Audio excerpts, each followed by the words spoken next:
Hello everyone, this is China Paradigm, where we, Dashi Consulting, interview seasoned entrepreneurs in China. Today I am with Charles Bach. Charles, we have met a long time ago already. I think it's like 5 or 6 years ago, even more, because you have not started your current business we are going to talk about today. And you are a serial entrepreneur. You are a true serial entrepreneur. At least 2 businesses you have started. But I see a lot of other initiatives you have been co-founders or you have been involved with. And you have begun with Xinpath, which was a language solution to learn Chinese. And now you are founder and CEO of HiNounou. So I try to introduce HiNounou in a correct way because it's not easy because of much you do and so on. It's not easy to have a very few words to describe all you do with HiNounou. As far as I understand from what I found online in our discussion before, you are a solution based on devices to support healthcare, actually to provide healthcare support for elderly. So you provide a kit including a scale, including devices to understand the health of the senior, and an app as well in order to support any kind of health support for senior people. So HiNounou is already more than 5 years old. You have been very, very active as well. You have been endorsed by President Macron, Queen of France. You have been active within the ecosystem of entrepreneurs like French Tech, like the French Chamber of Commerce, German Chamber of Commerce. Also going to overseas like Munich. I saw you got a reward and a lot of reward as well. So you have been very active on media at the same time as you build your company with a lot of rewards. And that's something I'd like actually to understand how you have been able to manage all of this, both the PR and building your software, building your product and your software. So thank you very much, Charles, for being with us. I'm very excited to know more about HiNounou. I realized when I went to your website to prepare the interview that what I saw 2 years ago when we met next to my office has changed a lot. The product has changed a lot and evolved a lot. So first question is, what's the stage now? Where do you stand in terms of revenues, in terms of size of the team, in terms of product? Could you give an idea to the audience where you are in terms of development? Okay, first, thank you for your interview. It's really a pleasure to be interviewed and be podcast with Dashi Consulting. It's a privilege and an honor because you have a good visibility in China, and we are really happy to share our experience in your podcast. So yes, Matthieu, where are we now? So HiNounou is a result of 12 years R&D in 4 countries in the world: America, Canada, France, and China. Officially, we launched our headquarters in Hong Kong in 2016. Then we have a branch in Shanghai in 2017, and we opened another company in Singapore. So we officially registered today in 3 countries: Hong Kong, mainland, and Singapore. We had also 2 fundraising. I will call pre-A. 2 fundraising. Our market capitalization today is $25 million. We have 15 employees. I would say most of them are located in Shanghai, where we are the most active because we are mostly based in mainland. But we have also remote colleagues. One's located in Canada, the other one is in Italy. And we have also, of course, in Singapore and Hong Kong. What do we solve and what kind of issue do we solve? The main vision of HiNounou is to help seniors not only to live longer, but to live also longer, healthier and happier at home.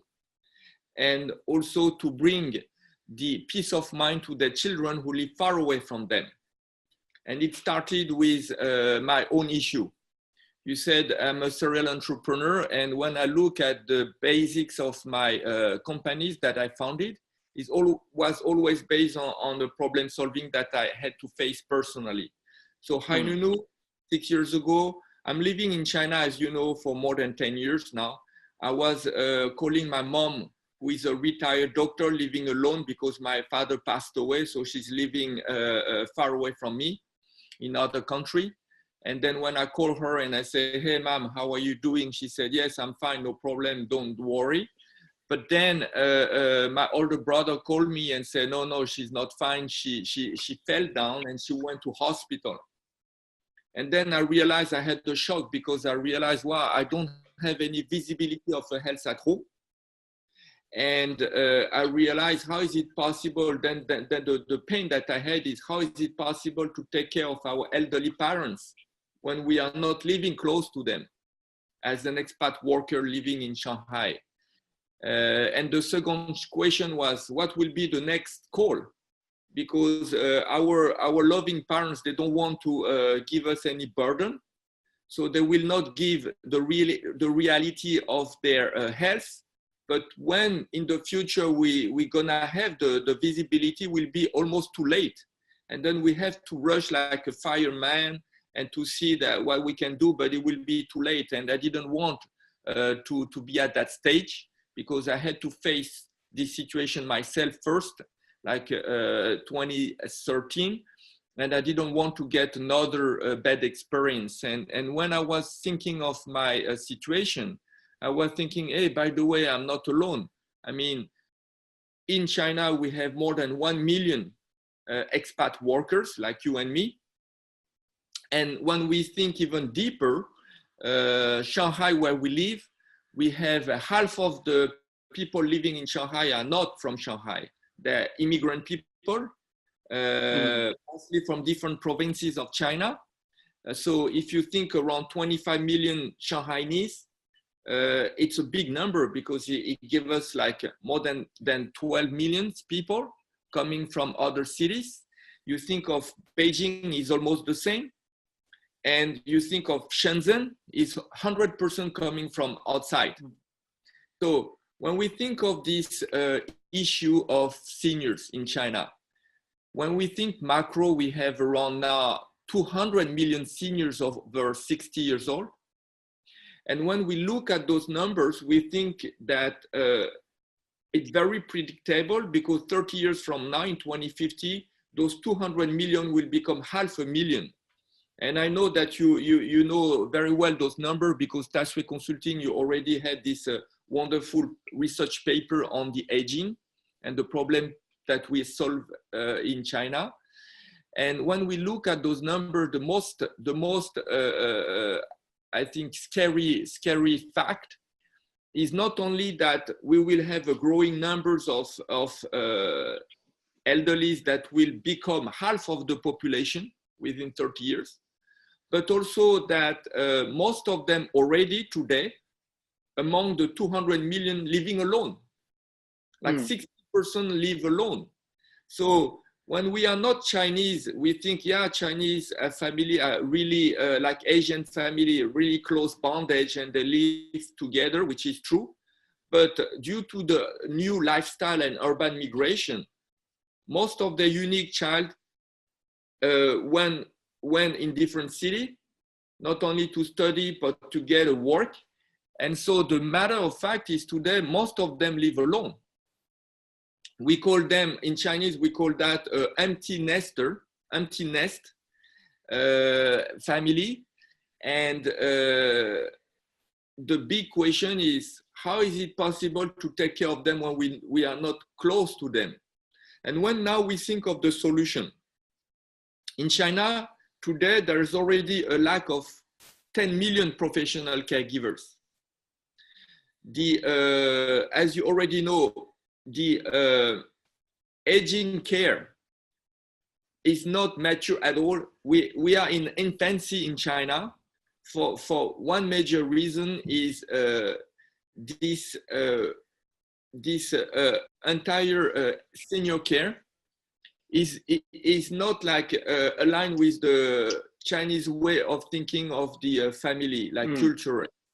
You don't want to take your parents, send them in a nursing home. It's completely against the way the traditional Chinese think about the family. In Chinese culture, they would have it at home. Yes. So compared to the Westerners, where a more independent in terms of generation, Western country has a much more advanced maturity on this solution, on the way to take care of the elderly. But here we have an incredible new market to address. And the question is in terms of the numbers of people, the professional, there is a big shortage today of 10 million. So now the question is, how is it possible to cope with this shortage of human professional caregivers? The question is there a way where, as you said, we have a pack. This is, by the way, the pack that we have, HiNounou. Is there a way to rethink about the usage of the medical connected device, what we call IoT medtech? From the IoT medtech, is there a way to bring the hospital at home? Because, as you know, in China, you have a specific situation in China where you don't have a family doctor. All the healthcare are centralized in a hospital, and even hospital, you have 3 categories, and the best one, the level 3, many people are rushing to them. We cannot have any medical meeting in advance. We cannot schedule any doctors in advance, so we lose around 4 or 5 hours per day to get a diagnosis from a doctor. And so at the end, when we look at the situation and the problem solving, the healthcare system as a whole is unadapted to help seniors to live longer, healthier at home. It's not HiNounou, it's not Charles Bach who telling that. If we download the report of aging from the World Health Organization, it's written black and white that the existing professional working in healthcare are not adapted to solve this aging issue. Just because healthcare per se is only addressing a situation when it's already too late. When you have today healthcare is post-accident, is cure treatment based, but we cannot wait that this massive seniors coming every year on the, what we can say, market, we cannot wait that they have an issue. Otherwise, it's demanding in terms of professional senior care. It's also very costly because you wait that they have a chronic disease and you wait that they have an issue. And so the whole question is it possible to reshuffle the game using more digitalization to cope with the lack of shortage of human professional caregivers and robotics and AI. So we have to think carefully because we are talking of human beings. We are talking of fragile people. We are talking also of family, and we are talking at the end of happiness. So we should be very careful on the way we deliver the solution. We believe that it should not be a black and white solution. Let's say, we know that there are some people, professionals who are really, let's say, face-to-face, human-oriented, delivering these human services. It can be nurse, doctor, it can be other professional caregivers, which is fundamental because we are talking with people. And you have, in the other hand, another world, all these kind of digital providers that want to also digitalize this healthcare system, giving value proposition using digitalization. And in HiNounou, we more believe in terms of using a yin and yang between these two worlds. We don't want to get a opposition. You mean human being and also artificial intelligence and tech, basically tech and human beings. Exactly. So what we decided is, number one, the gravitational center should be human. Having said that, as we said before, there is a shortage of human. So we cannot just count on human providing services, because there is already a shortage of 10 million. And there will be a bigger gap in the future when every year there are millions of people coming on the market. So now doing a yin and yang with the biotech, medtech, and also insurtech, all in one, connected in a AI preventative platform, should help us to be more aligned with the needs of the seniors at home. I see. So there is also a yin and yang between the way we address the medicine. We have two schools of thoughts in the world. We have the Western school of thought of medicine, which, as we said, is more cure and treatment based post-accident. And we have another school of thought, which is the Chinese traditional medicine, which is more oriented in preventative. So the question, because I'm the third generation working in healthcare, my mother, and that is, by the way, the reason why I was born in France. My mother went in France to do a PhD, become a doctor, and work in a French hospital. And her father has the biggest pharmacy in Korea, Busan.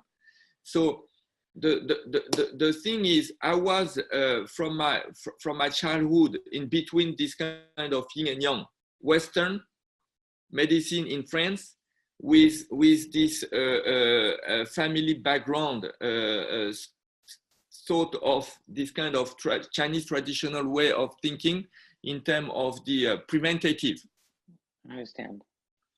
And so me as an engineer coming from France, I was trying to think of how is it possible to bring this biotech, medtech, and insurtech, the best of the technology that we have in the Western world.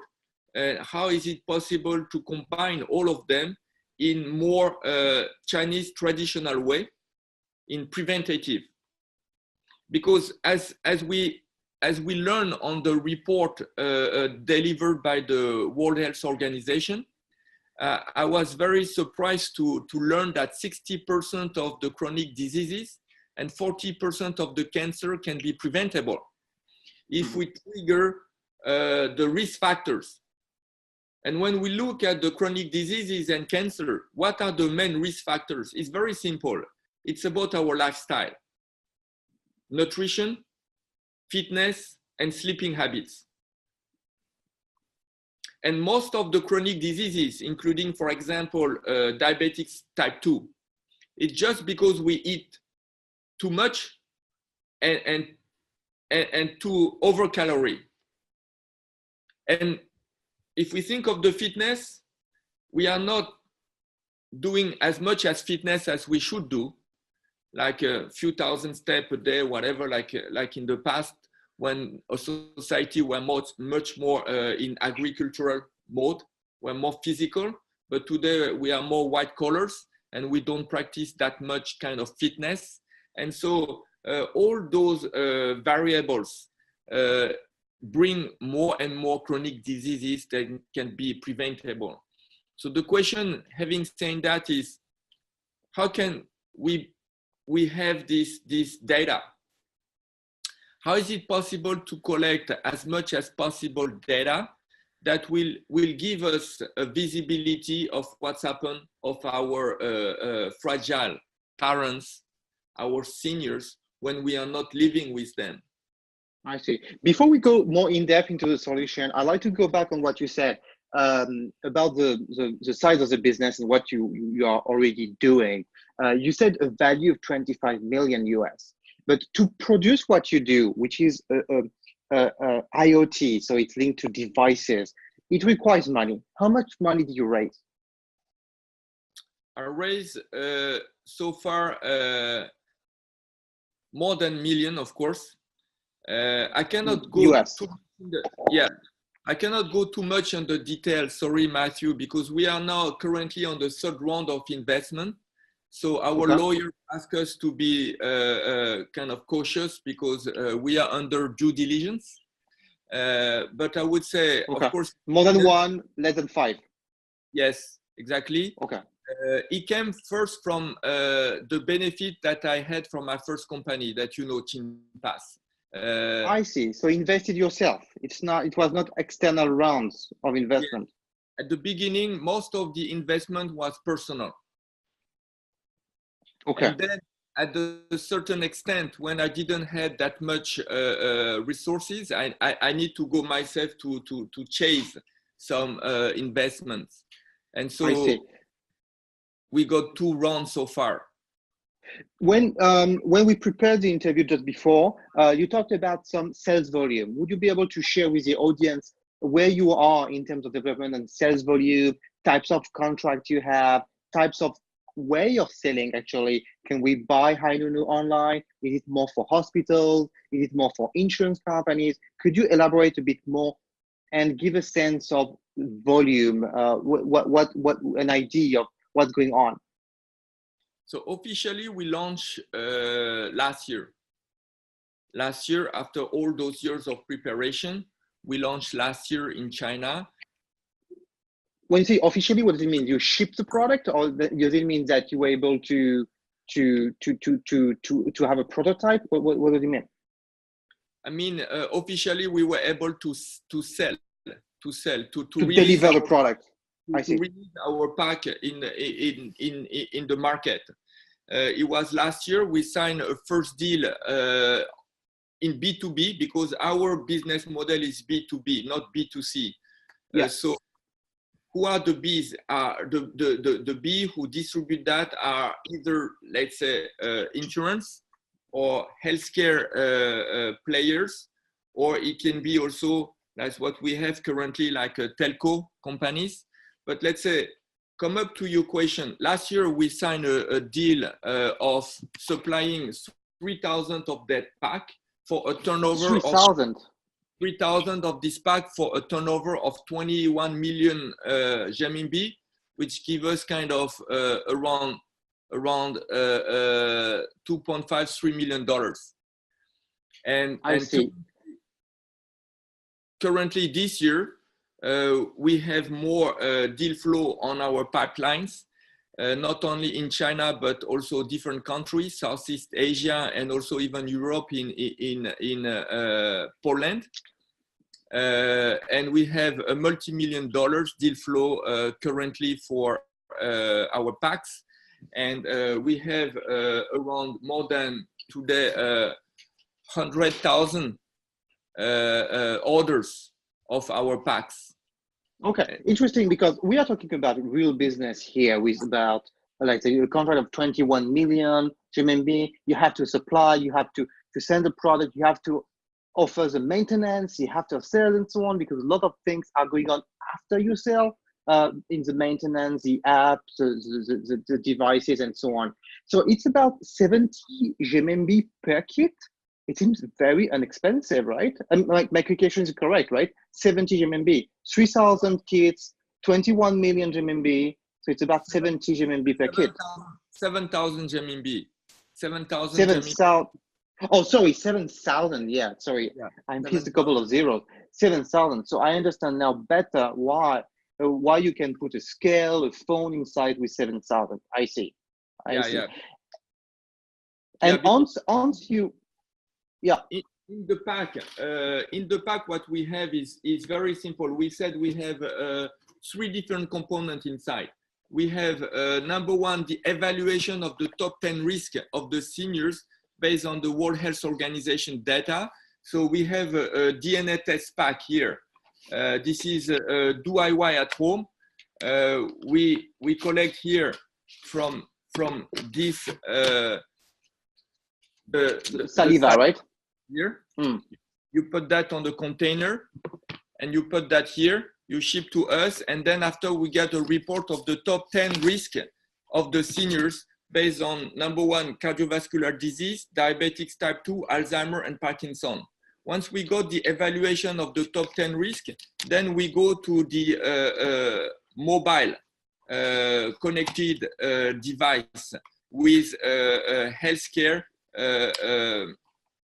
connected IoT. So we have the mobile phone. I have the mobile phone here. Yeah, for people who are listening to us on iTunes, Charles is showing us on the video, but better to see on the video on YouTube, the devices including the pack, which are DNA kit, like 23andMe, those who know in the West. You give your saliva, and then you get the report. You have a phone, you just saw us. Yeah, we have a phone here, and this is a dedicated phone for seniors. Why it's dedicated for seniors? Because you see here you have a SOS button. Yeah, and so on the phone there is a button which is usually not on your phone, a bit like actually a button like on an iPhone like 6 or 5. You had a button on the top. That's the same here, but it's on the back of the phone. I see, to be very convenient to be able to ask for help. Yeah, ask for help. So instead of looking, the phone numbers of my son or whatever, you just press this button, and then when you press this button, you see here on the bottom, it will connect directly to 3 caregivers. It could be your son, and then indoor, outdoor, it will be automatic, and then they receive your geolocalization. So you don't need even to say where you are. They know where you are exactly. I see. And this phone has a bigger icon. This is a normal phone, right? And, yeah. And we partner with the 3rd largest telco in China who produce this phone called ZTE. And the partnership that we have is they preload our app directly in their factory. So everyone who buys this kind of phone will have our app already built inside. And we already have 20,000 preloaded app that is already in the market. And then here we have a different function. So I will not go further because it is not the topic, and you have a video on our HiNounou.com website. But when we press here, we got the connectivity with a medical connected device, like the blood pressure, oximeter, connected scale. We have also this kind of ECG. What is ECG? Yeah, electrocardiogram. We have also this, not only the ECG, but for those who has diabetics type 2, the glucose meter. And all these kind of connected medical device has the same quality that what we can receive at the hospital, because they are all medical certified. China CFDA, as well as a CE mark. And so that we collect the data at home that nobody has, and from that goes to the cloud, and every caregivers, including the family, wherever they are able to receive the data and look at the data. So if you look at my mother's data here, this is not to provide. Yeah, this is an example of what we can have here. I can have, for example, the blood pressure of yesterday and also the previous day. here with the mini and the max, the average, and also the projection. How many devices in a kit? How many devices in a kit? We have 6 devices. 6 devices. The related question Three are medical connected devices. With the mobile phone, it will be 4. And we have optional glucose meter and the ECG. Okay, so 4 to 6 devices in a kit. The question I have, because the DNA test you are doing, the scale, with $1 million or even $10 million, you are not able to build all of this. So you have to partner. You have to find factories. Could you tell us more about how you assemble this solution, which is actually a lot of value you bring to the market, is to be able to interconnect all those devices, to assemble them. And there's a lot of value in it. Some people say that Elon Musk, most of his job is to assemble existing technology and make it more accessible with SpaceX and cheaper. And actually, there's a lot of value in it, a lot of innovation. So could you explain us about how you have been able to choose the factories, work with them, work with ZTE, and if someone would like to do something with factories, which is a product which it's too expensive to develop but already existing, how should it do? Okay, it's a good question. As you mentioned rightfully, the most important thing is to understand as an entrepreneur, where is our value proposition? And number 2 is what is already existing in order to avoid to recreate the wheel. Because when we are clear on our value proposition, which is this AI preventative platform that combine different devices like the DNA testing biotech with the medtech together, once we are very clear on our value proposition, then we need to think about what is already existing in the market. So in terms of this connected medical device, of course, HiNounou we didn't want to recreate the wheel. The challenge that we have to face was to identify the right partner, the right factories that were able to provide that. And also the other challenge was not only the selection, the screening process of the right partner, but also to avoid as much as possible the go-between. We wanted, and this is a challenge I had to face, is to convince, once we get the screening properly and we identify the right brand, the right factories, the challenge for me was, how is it possible to convince him to work with me when I didn't have any MOQ, like a minimum quantity at the beginning? Because how much is MOQ? Sorry? How many should you produce usually to be able to work with them? What's the minimum? 50, 100, 1,000? Yeah, it depends on the factories and depend of the size of their volume production per year. But so some said 1,000. MOQ will be 1,000. And some say lower. For example, this ECG is not as popular as the connected scale for the weight. Scale for the weight is massive on the market, is very popular. But this kind of device, which is a niche device, they can reduce this MOQ to much lower, like 100 to 200 device. It will be okay. But then my challenge was, Mr. Factory who has this, is it possible from me to you to work together and to avoid all those go-between? Because the factory, they don't want to be like to waste a lot of time with different small players like us, who will just play little, and they prefer to relocate us to their distributors. So the first is into the negotiation, to be able to meet those people face to face and to say, okay, I know that you don't want me to work with you because you don't want to waste your time for a small quantity. I know that you want me to work with, for example, Matthieu, who is your distributors. And then when I will increase my volume, then maybe you want me to work directly with you. So this is the number one challenge that we have. And I don't have any like a secret recipe to do that. How did you find them? You went on Alibaba?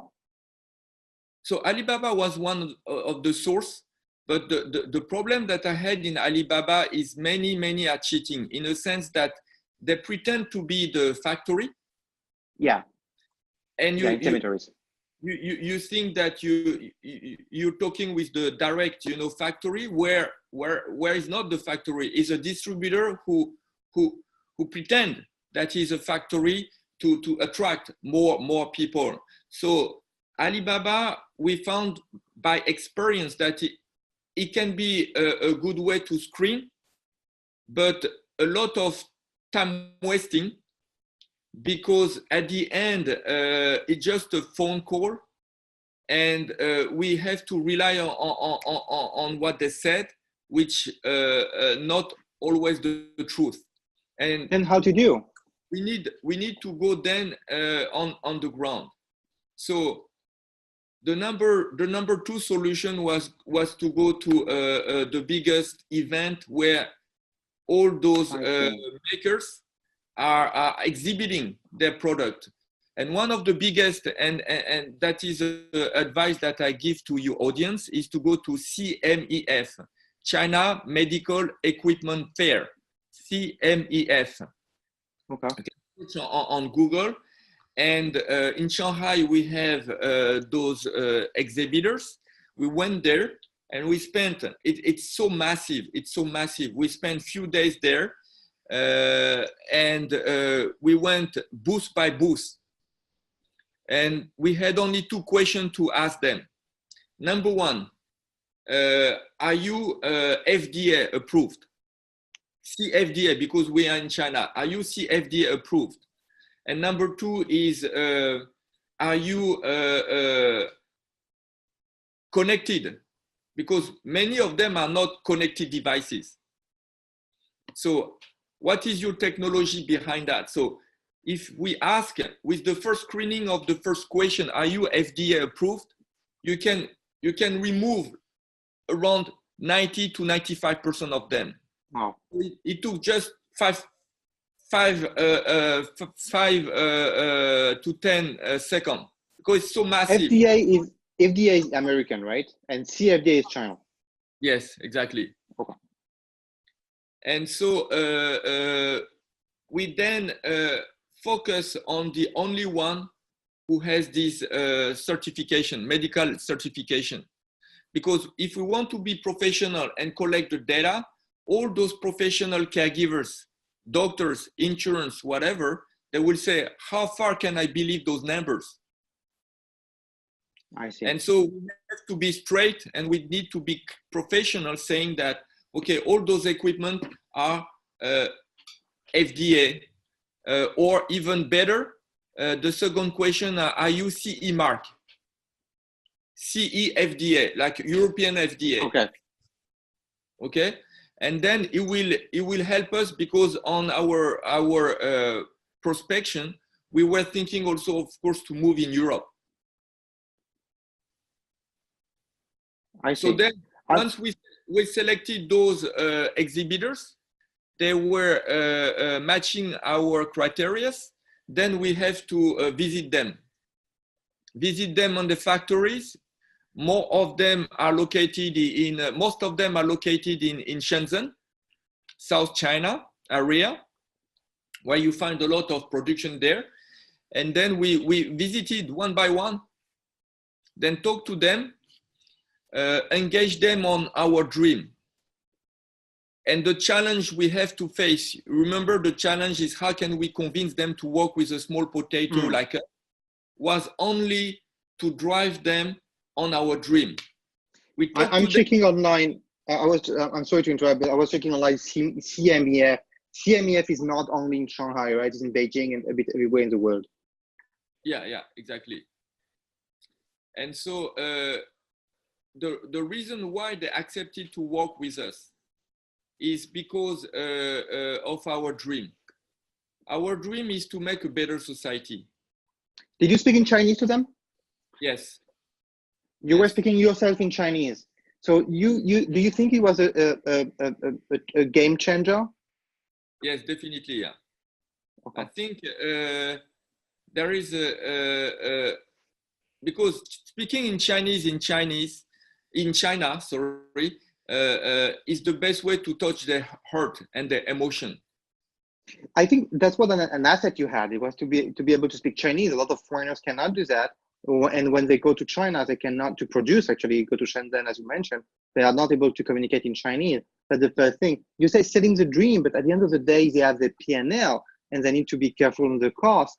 Do you think there was another factor, which was they also believe in your ability to develop it? They believe in you being backed by those events and all those people who endorsed you. Did you think that played a role? Yeah, this is very correlated, Matthieu, because my dream is to help the seniors to live longer, healthier, happier. We are in Shenzhen. Shenzhen, as you already know, they are all migrant people. Yeah, young people. Young people and those owners of factories, they all have their parents somewhere in China, like me. And so when I talk to them and I say, look, this is my issue. How is it possible to take care of my mother who lives far away from you? And by the way, it might be the same case from you. I mean, on your side, they all say, yeah, this is my case because my hometown is far away, blah, blah, blah. And I say, look, we have the same issue, you and me, number one. Number two, if you want to correlate with the business development, you think of the aging population. Everybody knows that the aging is growing. It's very predictable. China has a massive numbers of aging, and everybody knows that this is an important market to solve, an issue to solve. So those owners of factories for medical device, they know that what they produce will have a brilliant future in the market that we are in, which is the silver economy. And so, number one, they were touched personally because this is what they face. Number two, the prospection of the market. Everybody knows that it's incredible opportunity. So the question for them is, how can I be players in this growing market? In China, as we said, it's infancy market, but very good future in terms of perspective. I see. If I understand, for the factories, they may not lose money with you by producing prototypes, but they may actually waste time because there's less scalability. Am I correct? So you have to convince them that the future is bright. To tell them you begin with very low margin with me, not making a lot of money, but the scale could be big afterward. Isn't it that they were also seeing? Yeah, exactly. Because they wouldn't do, even if they believe in the product, they wouldn't sponsor your project. They would make it a profit out of even the prototypes. But they may not work with some players because they don't see the scale in the future. But you were able to sell the future, to sell the story, so they could project themselves in a higher growth for the future. And then say, okay, we are going to waste a bit of time at the beginning, but we believe in the product. I see. Yes, exactly.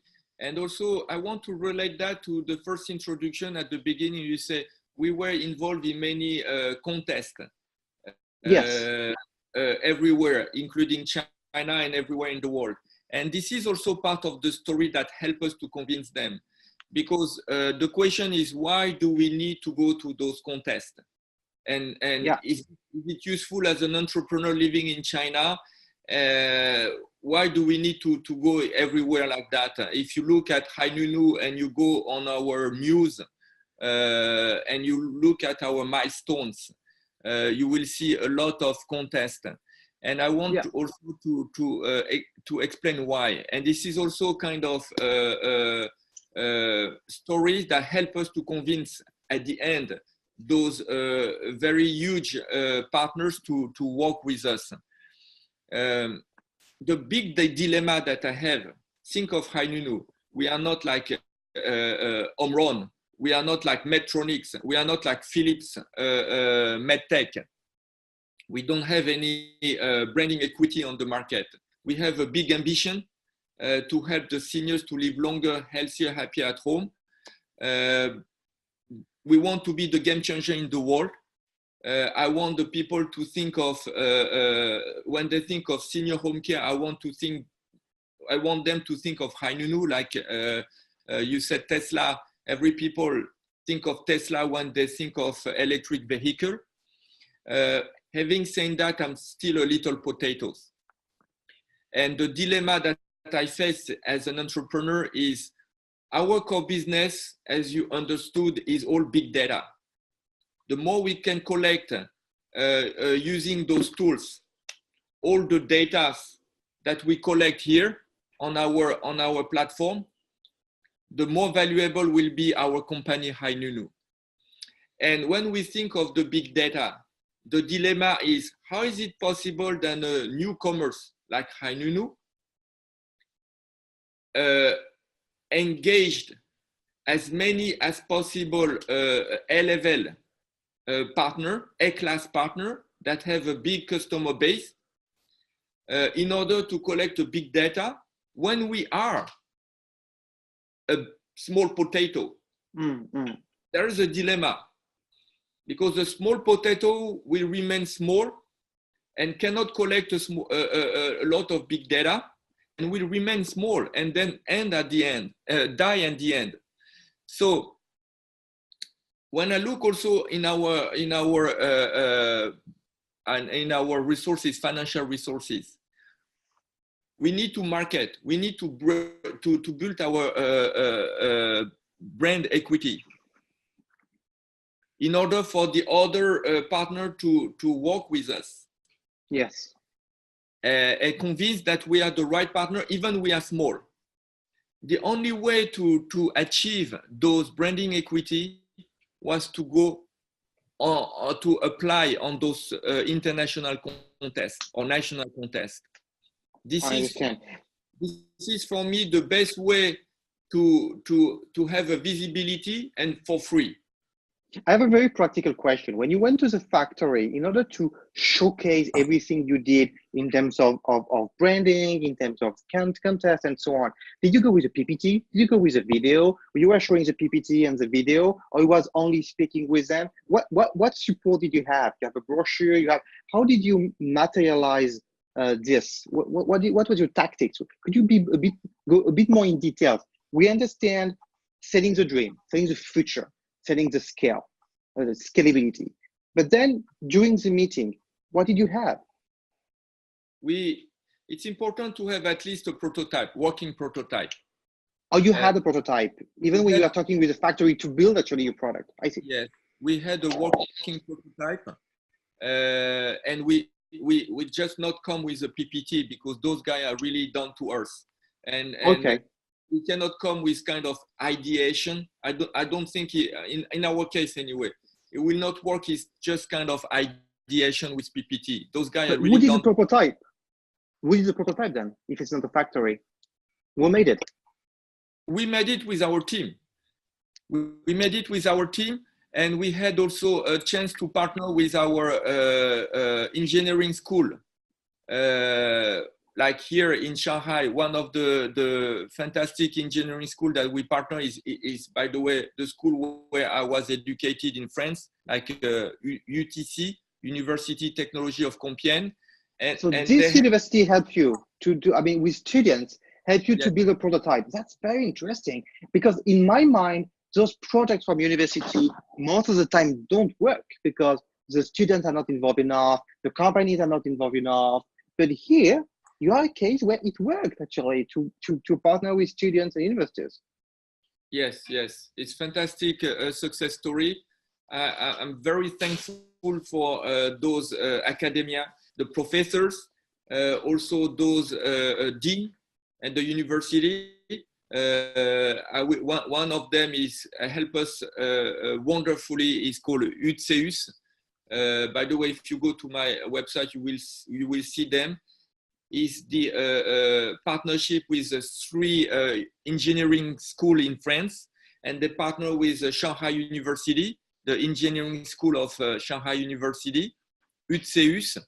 And every year, for many years, they provided students, engineer students, and with them, we were able to build our prototype.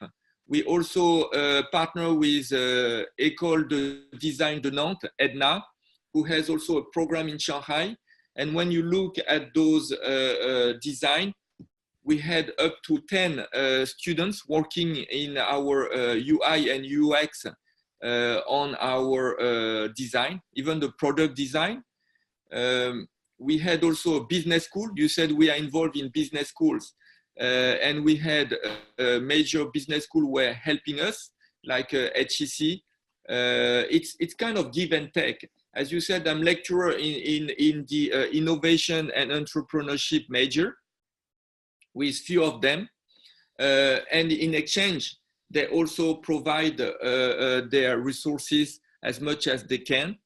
We had also polytechnics, French polytechnics. We organized with them and HEC students hackathon here in Shanghai. We had also ESCP students, and together with a big firm like Ernst & Young, AXA, we did this hackathon, mixing academia, professors, students, us as a startups, and also big firm like AXA, and also other schools. Like we're talking of marketing.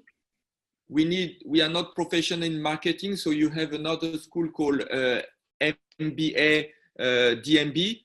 They're doing. They have MBA students focusing on the digital marketing, and so. But you feel that those connections with university and students have been useful, right? You got something out of it, and the student, of course, got experience, but you have the feeling that you got, actually, you have proof that it worked. You got a prototype thanks to it. But I feel when you talk about it, it was also from the professors, not Yes. really the student product, but so mainly the professors for the prototype. And then you had some hackathon for the software with Polytechnic. I don't know, by the way, why they do a hackathon in Shanghai. They did it in Shanghai? Yeah, HEC and Polytechnic? Yeah. We organized a hackathon with Polytechnic and HEC students here in our office. Okay, in Shanghai, but there are very few students from Polytechnic, isn't it? They come here on the modular program.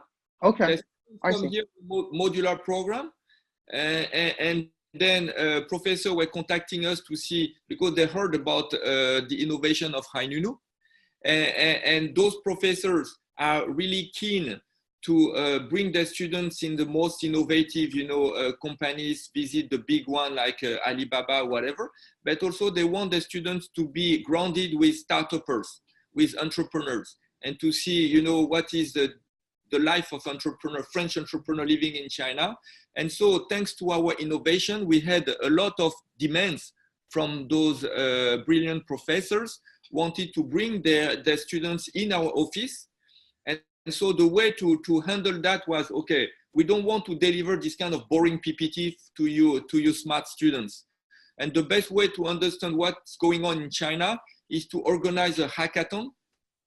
They will work with us for a dedicated and problem solving, and give me your student for 12 hours if it's one day, or 5 days and we will organize a hackathon for them. And believe me, they will never forget what they learn here, because it's but not. Polytechnic students from Polytechnic are not developers.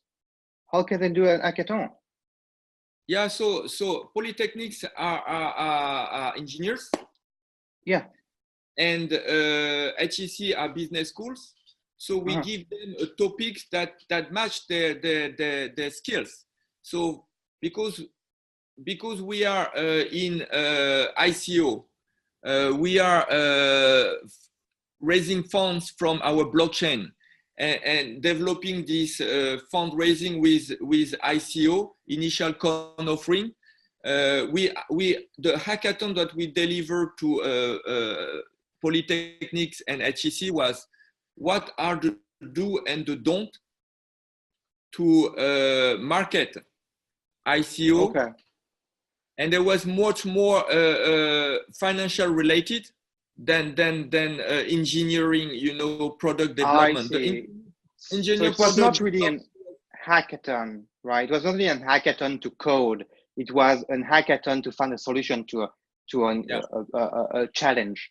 I see. I understand. And the development of the product itself was more with the engineering school who brought these mechatronics engineers, developers with UTSEUS and Shanghai University. Okay. To go back on the factories, because we moved to another topic here, which is working with universities, which is interesting to understand how you got a prototype. So what was convincing you feel with the factories? The dream you sell, the scalability, the future, the prototype, to come with a prototype. And certainly the fact that you had done a lot of PR, a lot of contests, but they had to trust you, because you don't come with a video, you don't come with a PPT, you don't come with a proof that you did all this. It's you telling them that President Macron understood you and so on, right? You don't come with a marketing kit, right, with a factory. You come with a prototype and a speech. Yes. And also the fact, Matthieu, that I'm based in Shanghai. I'm living in China. Yeah. So the value proposition that we bring in China is just written black and white. So it's help all their country. It's not something, I don't come to them and say, look, I want your product and I will ship to other country. I see. I'm here and you will be a game changer yourself. You see, our dream is to help a senior to live longer, and one piece that we don't have is your value proposition with your factory.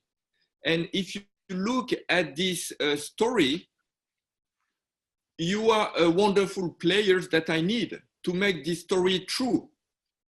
And the question that I ask you is, do you want to be part of this story? It's not just blah, blah, blah. It's down to earth, make profit in helping the world to be better. I mean, you are already delivering this product like it's healthcare related. You already have this mind that you want to help the society, to help the people, because you are producing, not a bicycle. You are producing not an iPhone. You are producing a medtech. Those people are already oriented in helping the world in a way. It's not just only money makers. So they have already this, I would say, this corporate social, orientation, responsibility. That's why they choose to do the business. So when I come with this dream, is aligned in some way with what they're doing. So it was not like a huge challenge, frankly speaking, Matthieu. The fact that they have their own issue is exactly the same that my issue is something that trigger their interest, because it's based on the existing problem, the existing pain. So the way to solve this problem using their own product, to solve in some way their own issue, and also million other people, was very appealing to them and resonated with them. So frankly speaking, it was not a big hurdle to convince them, because they want to be part of this game. They want to be part of this dream, and they want to be part in this dream team, to be a players and to say, look, I'm not just a factory 1.0.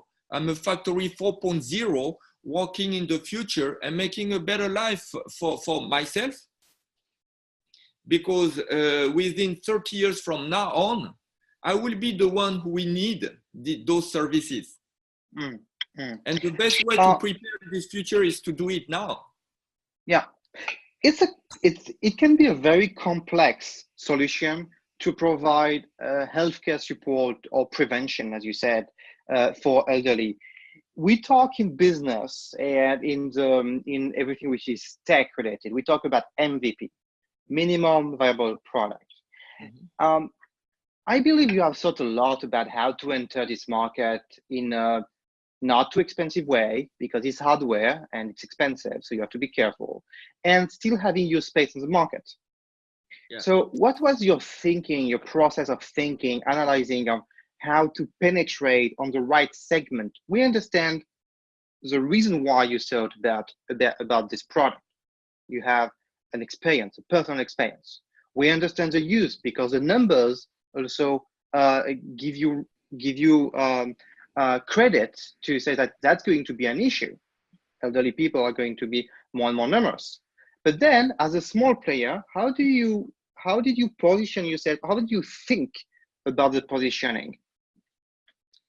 The positioning was number one, be clear on the benefit that we wanted to solve, to bring the benefit that we wanted to bring. We were not product oriented. We were not like digital oriented or AI. The most important thing is define the right strategy, the right market segment with the right value proposition. And then when it's very clear, then we come up with the tools, the tooling. How do you know when it's very clear? Is it a feeling? You know it's clear, it makes sense in your head, or is it you validate topics? Did you have a specific process, or it was experimenting? It was much more experimented, Matthieu. It's trial and error. I cannot claim that just I wake up and I had the right answer for that. At the beginning, when you remember when we met at the beginning, like one year and a half or 2 years ago, like 2017, I was very involved in the robotics. It was a screen. It was a screen to interact with someone else at distance. Actually, it could have been elderly, but it could have been children as well. It could have been other people.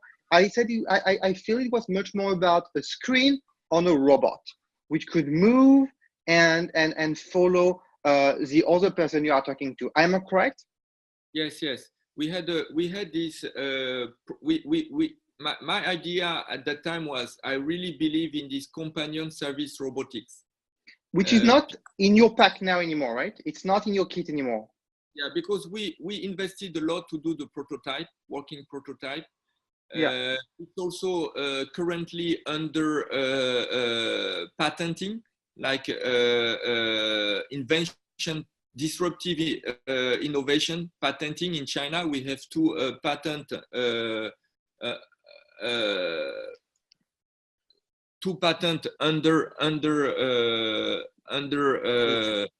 registration.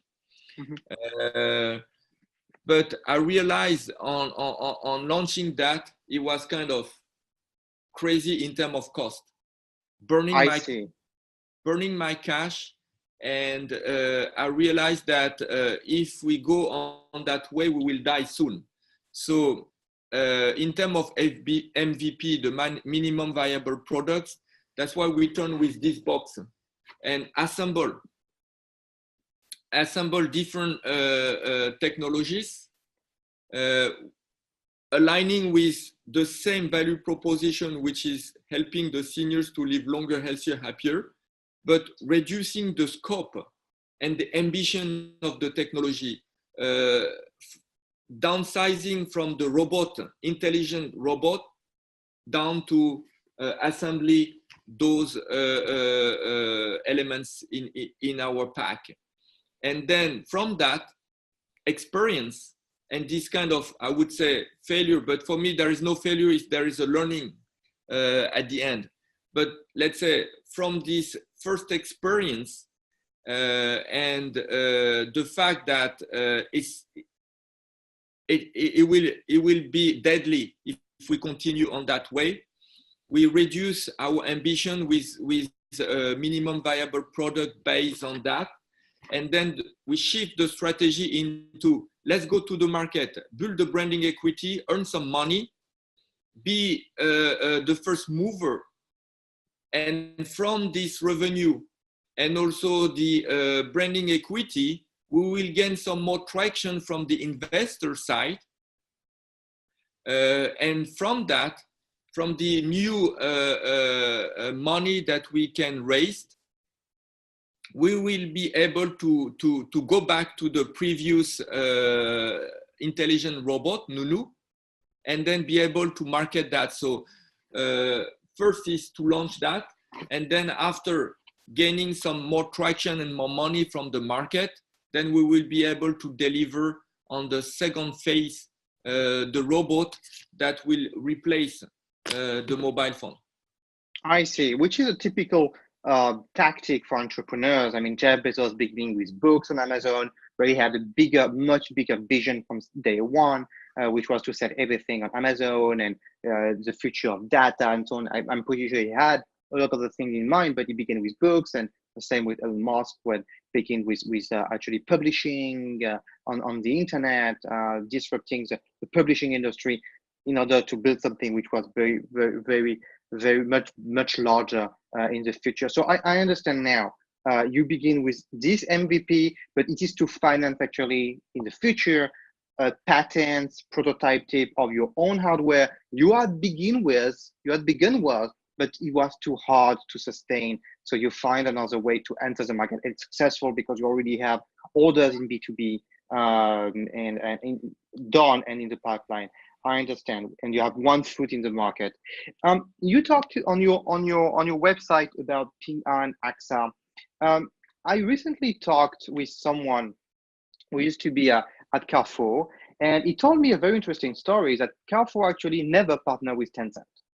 They said they would partner with Tencent. Actually, Tencent, the contract was not finalized.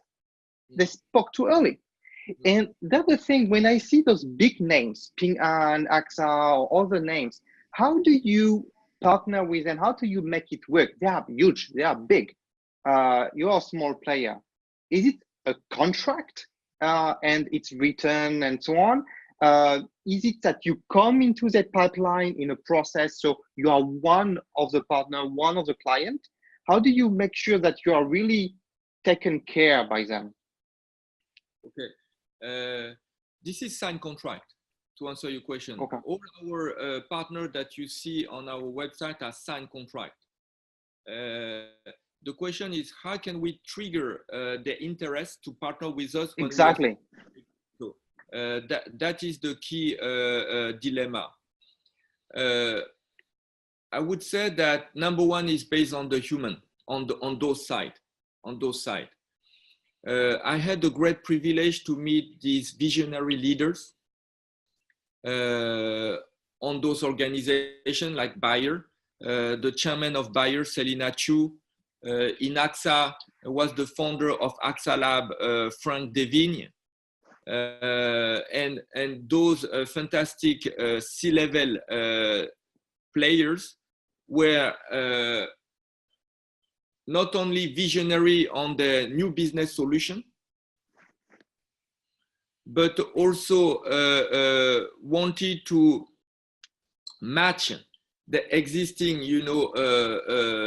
to shift the existing core business into a new business solution. So wherever you big or small, those C-level people in those large organizations, For example, AXA, they told me that if they continue to run their business with the traditional way of selling the underwriting, they will be the next Kodak, because it is not matching anymore the new needs of the millennials, of the new lifestyle. And they cannot continue on the same traditional way of releasing their core businesses on the market. So those C-level players or the board, they know that they need a new business solution, a new innovation that can shift into a new business revenue and match more the new market demand. So insurance want to shift into what we call dynamic pricing. They don't have any clear vision of risk assessment. That's why they need those digital startups to bring this fresh blood innovation, a new disruptive way to engage people and collect more multi-touch point data than just signing insurance paper. Pharma industry, they know that they also existing business model is at risk. Why? Because the new pipeline of new molecules is almost dead. The discovery of new molecule is almost dead. They have a hard time to find a new molecule. And the existing molecule in the pipe will become public. So the IP, for, as you know, is for limited period, and the existing revenue will go dry when the molecule will go to public. So those pharma industries, they want also to be closer to the customers as much as possible, not just selling pills to eat. The customer also have a bigger knowledge of the health of the issue. They go to Google, and those also big players has a new competitors like Google Health, Amazon, or other big companies are turning into health, are turning into also, you see Alibaba turning into insurance themselves. You know, they deliver this insurance policy. So those existing traditional A-level players, they know that, number one, they need to reshift and do a game changing on the traditional core businesses to adapt to the new lifestyle of the customers. Number two, that's why they need startups. So if our value proposition is matching their strategies in terms of new business solution, so they welcome people like us to partner with. The challenge is to come at the right moment and to meet the right people. And the only way for us to do that was number one, contest. Those organizations organizing contests, or even they create their own labs. So for example, so AXA has 3 labs, one in Silicon Valley, Paris, and Shanghai. Bayer, they engaged in grant for apps, their own, innovation contest. Ping An have the acceleration program called Ping An Acceleration. And so through those ecosystem of innovation, this is the right door to come through and to meet those people where those game changers in this large organization and share our dream. I see.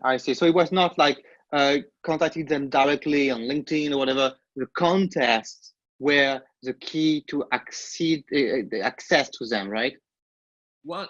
This is the key. Number one is the contest. Number two is also our alumni.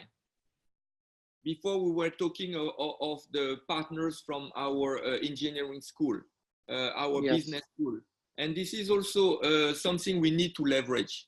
I mean, you, me, many entrepreneurs are graduated from Ivy Leagues, engineering school, business schools, and we need, as an entrepreneur, to leverage as much as possible those guanxi, those alumni. How do you reach out to them? Is it for you send them an email or call them saying, I like to talk about my project to get some advice? How do you introduce yourself in those cases? To be as much as active on our alumni. To be at the event, so it's a bit informal, and then you can talk about what you do. I see. I like to finish on two questions. The first is that I see that you are board member of other companies. I see that you have as well advisors. How do you become a board member, and how does it work exactly? Do you have to go to the meeting every year, every 6 months, every 3 months? Are you paid for that? Are you asked to do something for them? I saw on your profile, it's a publishing company. You are a board member, but you have also many advisors, including a lawyer from McKinsey. You have other entrepreneurs or big companies like Sodexo who are advisors of your company. What's the relationship exactly of being an advisor or a board member? You mean myself? For yourself and for the ones of your company. Okay, for myself is a way to share our experience. Those like you said, these publishers is one of the biggest publishers in the world, lead publishing in business books, and Martin, who is the GM of this organization in the world, wanted me to join because he needs this kind of entrepreneur in innovation. And this is a way to contribute to this organization, is to bring this kind of expertise or sharing experience on innovation in one of the most promising business, which is silver economy. And so this is the way we can share, and other board members like academia related, like Columbia University or MBA DMB in Shanghai, is more into innovation and entrepreneurship. Since HiNounou has now collected and we are honored to receive many awards, most of the most prestigious awards in our domain, not only in China but in the world. Those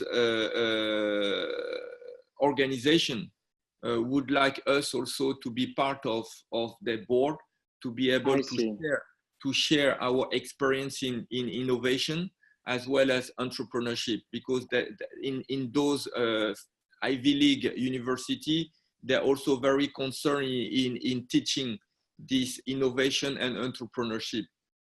In terms of our advisor of HiNounou, said we have, for example, Anne from the biggest law firm, Baker McKenzie.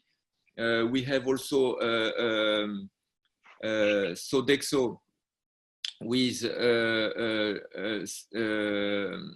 Laetitia. Yeah, Laetitia, fantastic lady who's working in silver economy in the world. We have also Frank Devigne.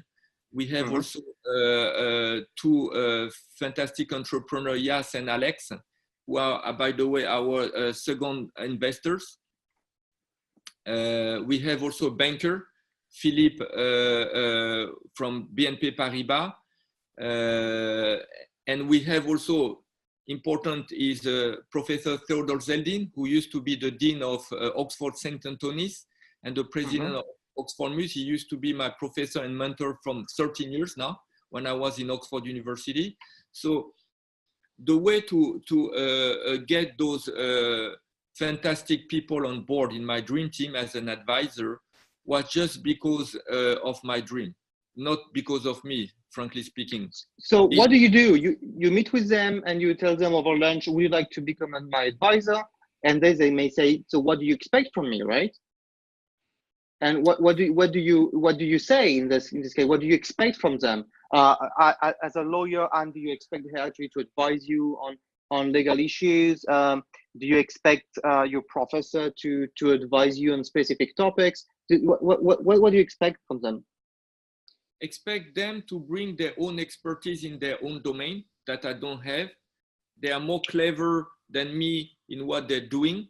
And this dream of helping the seniors to live longer require a lot of expertise because it's kind of complex. And if we want to be qualitative end to end, we need those experts and we need those smart people. And of course, I cannot pretend to have all those expertise, but I need the best in my dream team.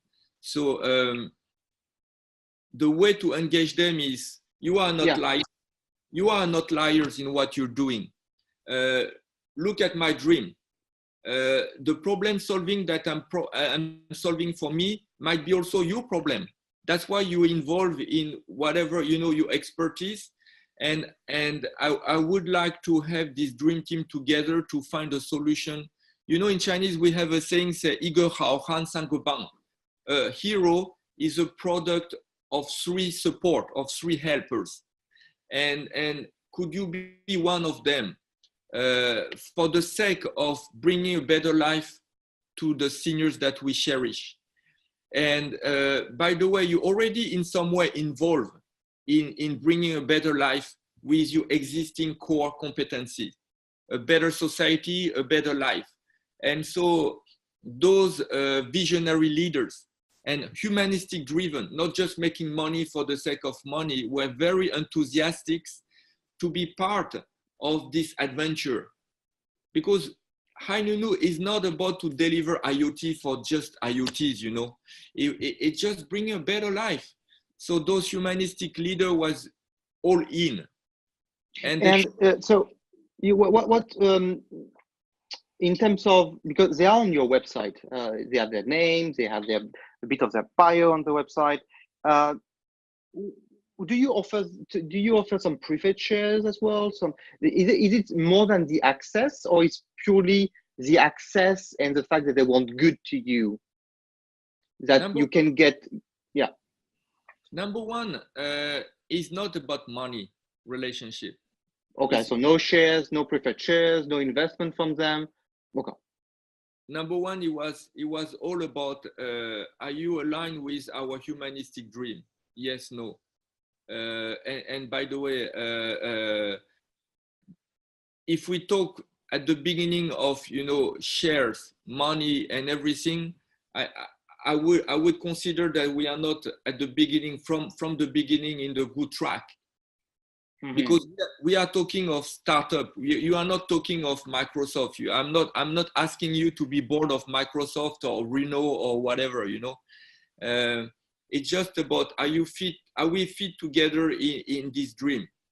And those corporate also leaders already are involving in corporate social responsibility in somehow, within those organizations. So instead of going in NGO type or whatever, why don't we go also spending some time in these humanistic startups rather than NGO type? It's in another type, in another way to be involved in this kind of corporate social responsibility. Having said that, now in terms of incentive, they have 2 kinds of incentive, frankly speaking. One is those organizations, if we go big, somehow HiNounou will contract with them. So for example, Baker McKenzie, Anne, if we get some more lawyer, why we should find another lawyers if she's there. Okay, so that might be also a good potential investment for the future. BNP Paribas could be the same. Sodexo, now we are about to sign a fantastic contract with them, with our the Sodexo voucher, because they are one of the biggest worldwide redeem coupon. So that could be also a profitable business for us if we go big too. I see. Okay. Thank you very much for your time, Charles. You see, we said that it would last 1 hour. I think it's more like 1.5. Thank you very much for sharing that much. Congratulations for everything you achieved. I realized actually when preparing the interview how much you have achieved. You have changed as well as a product. I have to say I've been very impressed when I was looking at the changes over the last 2 years. So congratulations again, and I hope everyone enjoyed the show. Thank you, and goodbye, everyone.